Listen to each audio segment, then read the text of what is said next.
If one of your top goals is building muscle in the gym, in this video, we're gonna go over what a bro split is, if it's any good, and most importantly, is it right for you?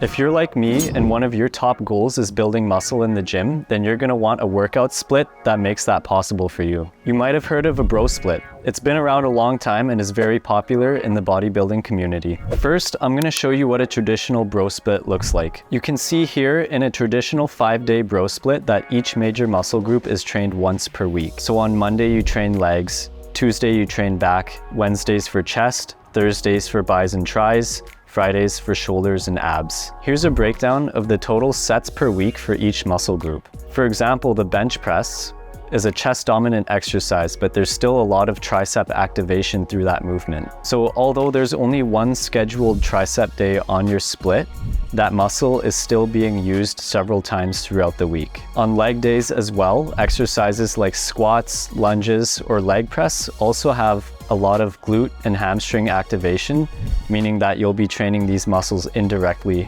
in different lifts as well. So when you look at it like this, you're training each muscle group for 10 or more sets per week, which is similar to what you might be doing in a different workout split where you're training each muscle group twice a week. The main drawback with the bro split is training frequency. Training a muscle once per week isn't always optimal for muscle gain, but there are exceptions to this. For beginner or intermediate lifters, this program can be great because it's easy to follow. You only have to focus on one muscle group that day, and you only have to train a muscle once per week, which means you've got lots of time to rest, and that can be good with that soreness you experience when you first start working out. You can also work out with really high intensity because you're doing numerous sets for that one muscle group. The downside of training with high intensity is that you'll get fatigued towards the end of your workout, and you won't be able to put 100% effort into those remaining sets. So there's both good and bad with that. For muscle development, this program can also be really good because you get to focus on